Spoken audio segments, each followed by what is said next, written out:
With the shutdown of the federal government only hours away, hundreds of recipients of Deferred Action for Childhood Arrivals gathered in the Russell Senate Building Rotunda to make sure their voices were heard. Thanks to President Obama, I got my DACA in 2012, and since then I've been contributing to America's society by paying taxes, working in the real estate industry for about 3 years now. We're put in a very uncomfortable position, because the Republicans control both the House and the Senate, and Trump is Republican. They have control, and they're just putting us against other. They're putting the immigrant youth and comparing it to CHIP, and they're trying to make us look bad. But we were not the ones that got into this situation. It was the Republicans that got us here. What would be your message to lawmakers thinking, well, we got till early March, why do we have to do it today? Sure. Every day, I'm not sure about the number. I think there is 122 DACA recipients losing their DACA. Lives are at stake, and I think that beyond the politics, we need to think about the lives that are at stake. Over 16,000 people have already lost it. We have even people who have been protected by DACA that were already deported. Juan Manuel, for example, who was already deported to Mexico. And so for us, that's why the urgency is now.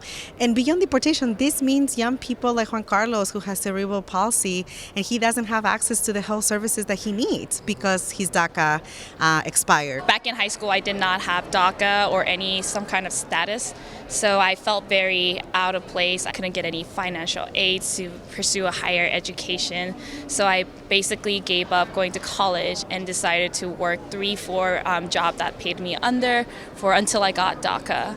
And since I got DACA, I was able to get driver's license, tax ID to pay taxes, and get a car to drive around to work, which helped tremendously, especially for my family, since they don't speak English, they don't speak much of an English, and it's just getting DACA was a turning point in my life. I became a DACA recipient when I applied for the program back in 2012 when Barack Obama introduced the program.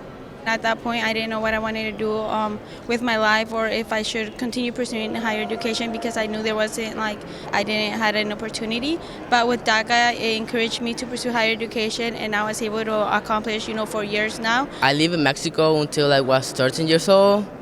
So for things that happened in Mexico, I couldn't be there anymore because my life was like, it could happen something to my life.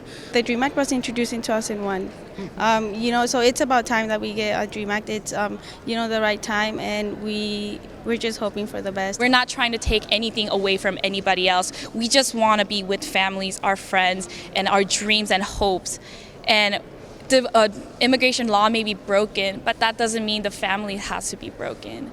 I think a lot of people who are older than you probably grew up thinking that the United States is a white country that makes certain allowances for non-white people, but only if they quote-unquote do it the right way. Uh-oh, it's like a show is starting.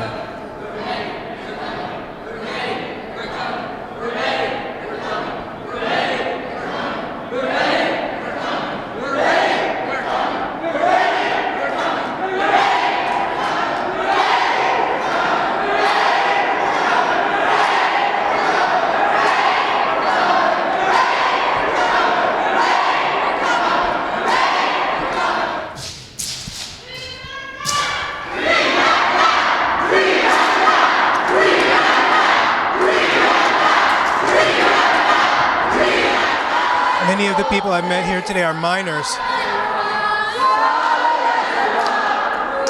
I've never seen this kind of ratio of... There's only one Capitol Police officer here.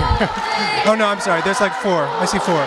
Maybe the reason why there's such a small force of Capitol Police officers here is they know that these young people are probably not intending to risk arrest. Hey, how did it go?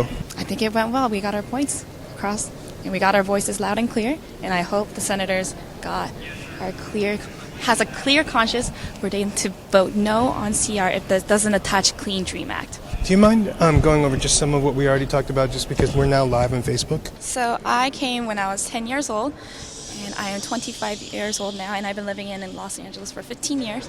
And it was just me and my mom at first. And then thanks to family sponsorship, my father was able to come from South Korea to move with us after not seeing him for about 4 to 5 years and once in a while, which kind of robbed my childhood away and resented him for just a little bit. But You resented your dad? just a little bit. Back then I didn't know any better. I was a brat, and I hated my father for not being with us. But what I didn't know was that being an immigrant is hard, and getting a legal status in the United States is not easy as 1, 2, 3. You know, a lot of conservatives are especially upset about the idea of immigrants bringing their families here. They have other criteria that they would like to be seen used. And what would be your response to that? I mean, family values, I don't know what kind of family value is, but family value is definitely not tearing your mothers away, fathers away, your brothers, sisters away. And this, family reunification is very important to all of us as a human being. It's not about business or profit or money. It's about being with the person you love the most, and that's family, and no one else can be there for you other than your family. Earlier I spoke to some Mexican-born recipients of DACA, and I was actually kind of surprised as the Capitol Police are now here and totally out. No, we don't have to move away. They're not going to hurt us.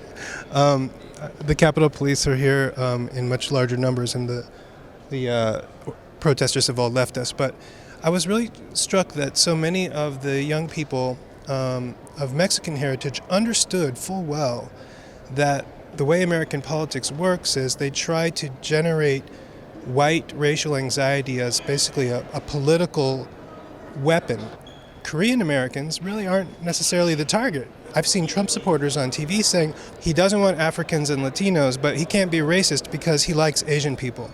That is absolutely bogus, in my opinion. If you're going against one race, you can't do that. This is, like I said, this is America. This is about the melting pot. It's about coming together from different countries and contribute to make this country great.